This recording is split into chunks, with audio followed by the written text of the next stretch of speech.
Oi, pessoal! O objetivo da nossa aula de hoje é falar um pouquinho das ideias de Lamarck versus as ideias de Darwin, fazer uma certa comparação entre essas ideias, tá? O que eu quero deixar claro? Lamarck e Darwin, eles nunca sentaram para discutir sobre as ideias deles, até porque Lamarck era bem mais velho do que Darwin, bem mais velho assim. Quando Darwin nasceu, Lamarck ainda estava vivo, mas Lamarck era já velhinho, já era um senhor, e quando Darwin propôs as suas ideias, a sua teoria, Lamarck já tinha falecido. E Darwin, de forma alguma, ele criticou as ideias de Lamarck, sabe? Falou que, nossa, Lamarck está totalmente errado, nada disso. Na verdade, Darwin chegou até a citar em seus trabalhos Lamarck, tá? O que eu quero com essa aula, então? Eu quero que vocês consigam identificar se uma determinada situação, ela utiliza uma ideia lamarquista ou ela utiliza uma ideia darwinista. É desse jeito que é cobrado normalmente, galera. É desse jeito que você vai encontrar na sua prova, provavelmente, não só na prova que você vai fazer daqui a uma semana, nas provas de vestibulares, pela vida. Então, normalmente, a situação problema é uma frase, é uma situação que você vai ter que identificar se aquela frase ela se baseia nas ideias lamarquistas ou nas ideias darwinistas, se aquela situação condiz com ideias lamarquistas ou darwinistas. Tranquilo? Para isso, você tem que ter os conceitos das duas teorias muito firme, beleza? Então, para começar a aula, eu queria fazer uma pergunta para vocês e eu quero que vocês pensem um pouquinho sobre isso. A pergunta é: o grilo ele é verde porque ele vive na grama? Ou o grilo vive na grama porque ele é verde? Eu não sei se vocês já pararam para pensar sobre isso, tá? E com base em Lamarck e em Darwin, a gente consegue discutir, né? Então, primeiro, o que é importante? É importante ter na cabeça que, para Lamarck, é o ambiente que causa transformações. Então, os organismos, eles se moldam de acordo com as necessidades do ambiente, tá? O ambiente sofre uma modificação e, para se adaptar àquele ambiente, o organismo ele se modifica. É como se as mudanças elas fossem direcionadas. Então, né, para Lamarck, o grilo ele é verde porque ele vive na grama. Então, ele tem a necessidade de ser verde para viver na grama. Porque se ele for verde, ele vai ficar camuflado e vai ter uma menor chance dele ser predado. Então, reparem. A grama é verde, aí o grilo fala, meu Deus, a grama é verde, eu preciso ser verde também. Aí, plim, ele fica verde. E aí ele fica ali tranquilo.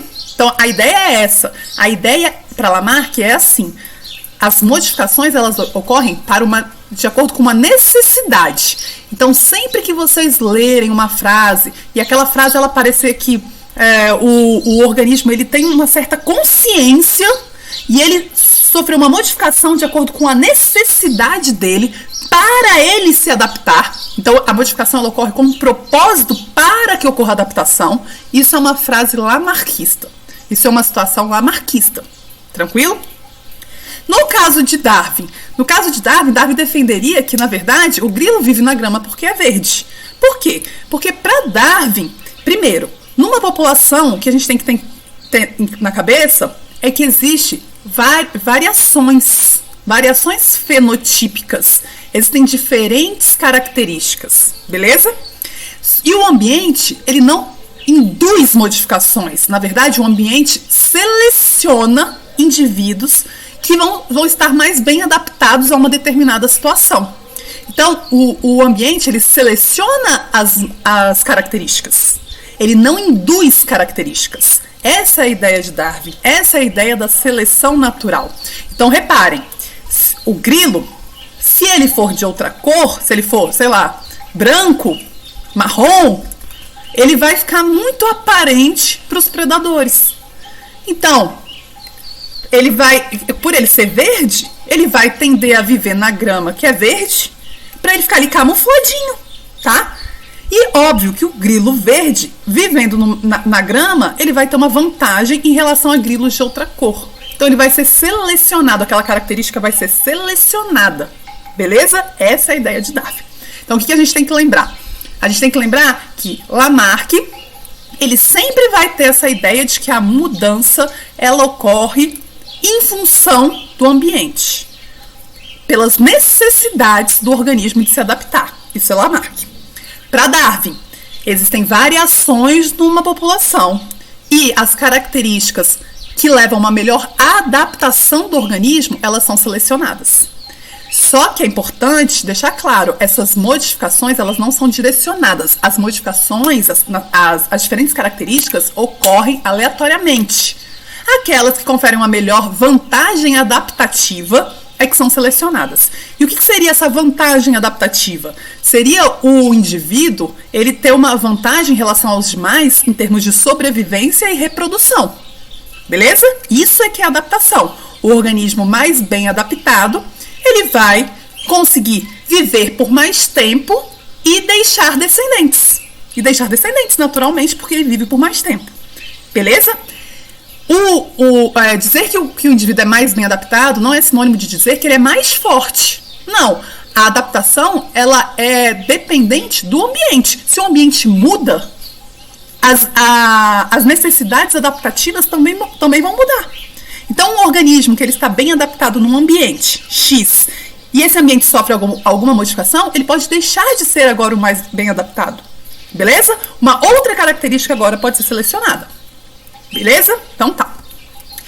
Outra coisa, existe um exemplo clássico, né? Que é o exemplo da girafa, que não foi nem Lamarck nem Darwin que propôs, mas que ele realmente é bastante didático, tá? Então, vamos imaginar primeiro em relação a Lamarck, a teoria de Lamarck.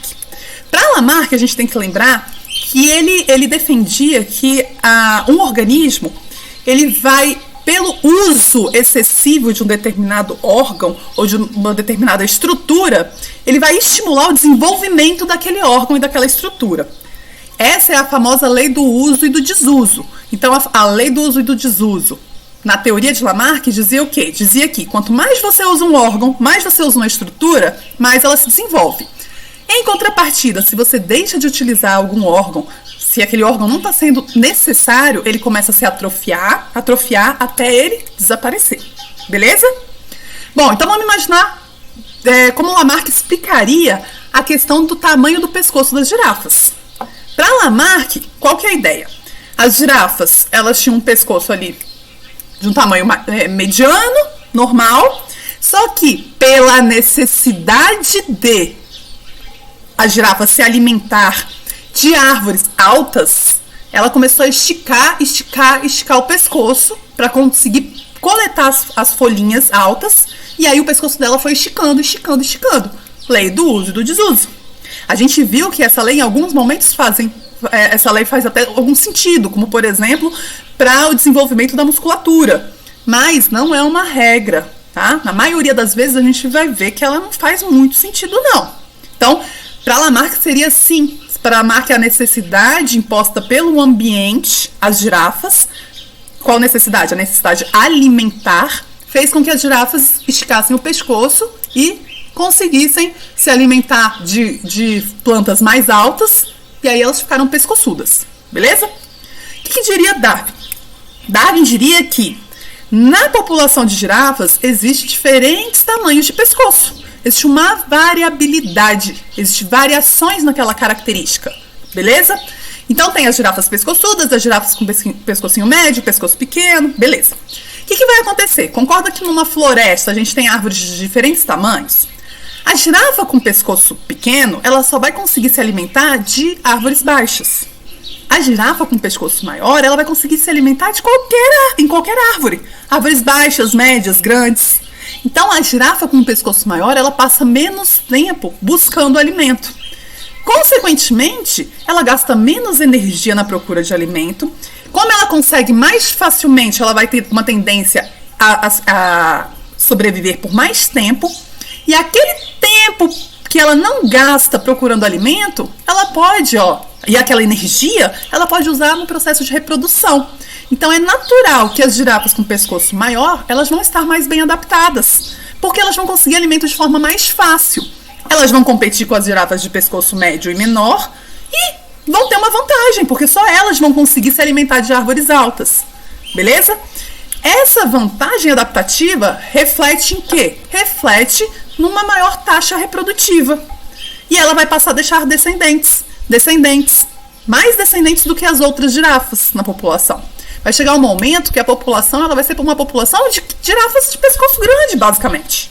Beleza? Essa é a ideia de Darwin. Isso é a seleção natural. Então, repare que, para Darwin, existem variações numa população e aquela característica que leva a uma melhor adaptação. E uma melhor adaptação biológica significa uma melhor taxa de reprodução e um maior tempo de sobrevivência. Esse indivíduo, essa característica, ela é selecionada. E isso é a famosa seleção natural. Tranquilo, galera? Beleza. Só lembrando mais uma coisa. Lamarck, ele dizia que as girafas, quando elas iam esticando o pescoço, ficavam pescoçudas, elas passavam essa característica para os descendentes. Que é a segunda lei, né, entre aspas, da teoria de Lamarck, que é a lei das características ou dos caracteres adquiridos. Transmissão de caracteres adquiridos, tá? A gente sabe hoje que modificações nas células somáticas, nas células do nosso corpo, que são aquelas células diploides do nosso corpo, da mesma forma que do corpo da girafa, essas modificações não são transmitidas para os descendentes. Somente modificações nos nossos gametas ou nas nossas células germinativas, que são as células que vão originar o gameta, essas modificações sim é que vão ser transmitidas para os descendentes. Beleza? Então vamos lá. Bom, se Lamarck estivesse correto, galera, em relação a lei do uso e do desuso e a lei da transmissão dos caracteres adquiridos, essas mulheres que vivem na África, né, que existem tribos africanas, onde as mulheres elas colocam várias argolas no pescoço, é cultural, e isso é um sinônimo, para elas é algo bonito, né? Uma característica legal. Então elas colocam essas argolas no pescoço e elas vão aumentando o número de argolas ao longo da vida e o pescoço dela vai esticando. São chamadas de mulheres girafas. Só que, cara, quando essas mulheres têm filhos, os filhos nascem com um tamanho de pescoço normal. Significa dizer o quê? Significa dizer que mesmo com a característica adquirida dela ficar pescoçuda, ela não conseguiu passar essa característica para os descendentes. Não. Por quê? Porque foram modificações nas características, nas células somáticas, tá? Do organismo dela. Não teve modificação em gameta, não teve modificação em células germinativas, então essas características não são transmitidas para os descendentes. Beleza? Bom, eu queria dar mais um exemplo, que é um exemplo bastante interessante, eu não sei se vocês já ouviram falar, devem ter ouvido falar já, de bactérias super resistentes a antibióticos. Né? Então isso aqui é um estudo, galera, do ano passado, do final do ano passado, que diz que a resistência de bactérias a antibióticos, ela dobrou em 20 anos. Isso é um problema seríssimo de saúde pública. Por quê? Porque se a gente não tiver mais antibióticos para combater as bactérias, a gente vai retroceder um século em relação à medicina. Galera, até o meio do século passado, até metade do século passado, a expectativa de vida era em torno da metade da que é hoje, muito pelo não conhecimento dos antibióticos. Antibióticos são drogas que matam ou que inibem o crescimento de bactérias. Então, a maioria da galera, até metade do século passado, morria de infecções bacterianas. Tá? Era uma das principais, na verdade, causas de morte. Hoje não mais. Por quê? Por causa dos antibióticos que foram descobertos. Beleza, a gente comentou um pouquinho sobre isso lá na aula de biotecnologia, tá? Mas o que eu quero falar agora? É que muita gente diz assim, nossa, as bactérias elas desenvolvem resistência quando você toma, por exemplo, quando você toma um antibiótico de forma errada, quando você se automedica, isso vai induzir resistência na bactéria. Galera, isso é uma ideia lamarquista.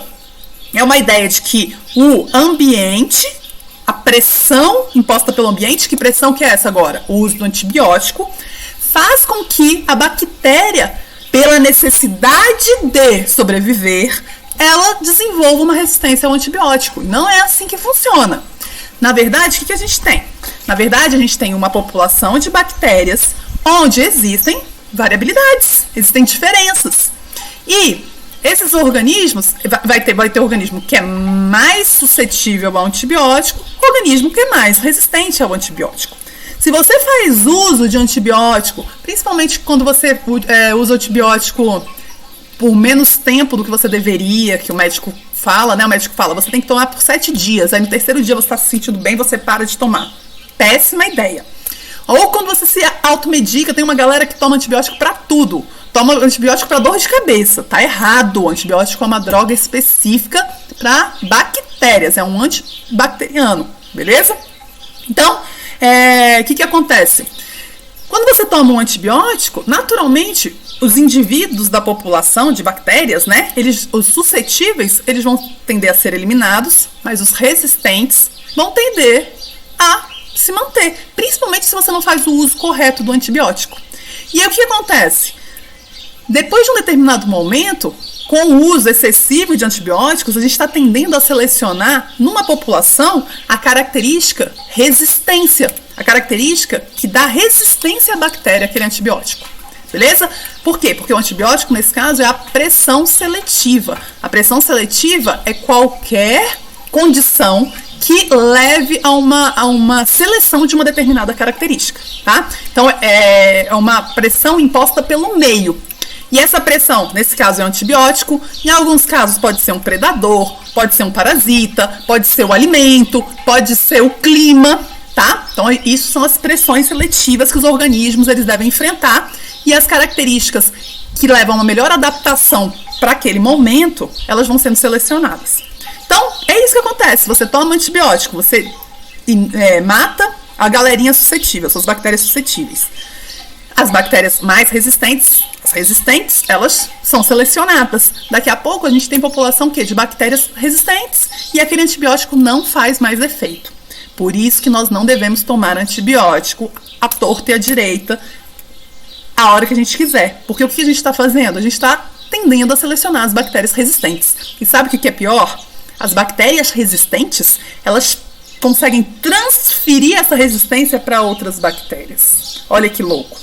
Enquanto nós, seres multicelulares, a gente só transmite as nossas características para os nossos descendentes, caso as modificações ocorram especificamente nos nossos gametas ou nossas células germinativas, as bactérias, que são seres unicelulares, elas transmitem a característica que elas adquirem para os descendentes, obviamente, né, para as células que é a partir da multiplicação celular, mas elas também conseguem transmitir genes para outras células, tá? Num processo que é horizontal, não vertical. Num processo onde a transferência da característica é como se ela estivesse doando um gene para a vizinha dela. E ela consegue fazer isso, cara. Então, o problema é muito maior. Beleza? Ok. Bom, o que eu quero deixar claro? Darwin, a teoria evolutiva de Darwin é maravilhosa. Seleção natural é uma coisa lindíssima. Eu espero que vocês achem tão lindo quanto eu acho. Mas por que Darwin, alguns cientistas meio que criticaram o trabalho de Darwin, né, em princípio? Porque Darwin não sabia explicar como é que essas variações na população surgiam. Ele falava, existem indivíduos com características diferentes na população, mas ele não sabia explicar como essas variações surgiam e como elas eram transmitidas para os descendentes. Darwin não conhecia os trabalhos de Mendel, embora eles tenham sido meio que contemporâneos, tá? Diz a lenda que Darwin tinha lá na sua biblioteca o trabalho de Mendel, mas ele nunca leu. Então ele não sabia genética clássica, né? Por isso que hoje, galera, a teoria darwinista, né, a teoria da evolução de Darwin, ela foi, como vamos dizer assim, melhorada, né, melhorada entre aspas, ela foi complementada por outros conhecimentos que a gente tem que a gente adquiriu ao longo da vida. Então hoje, a partir do século XX, na realidade, a gente diz o que a teoria da evolução mais aceita, a gente chama de neodarwinismo ou teoria sintética da evolução. E essa teoria ela leva em consideração principalmente os trabalhos de Darwin, os trabalhos de genética clássica de Mendel, o conhecimento de genes, que a gente passou no século XX a conhecer o que são os genes, né, o DNA, e, em especial, o conhecimento sobre mutações. Hoje a gente sabe que um dos maiores motores da evolução, uma das maiores causas de geração de variabilidade numa população são as mutações. Galera, espero que vocês tenham gostado.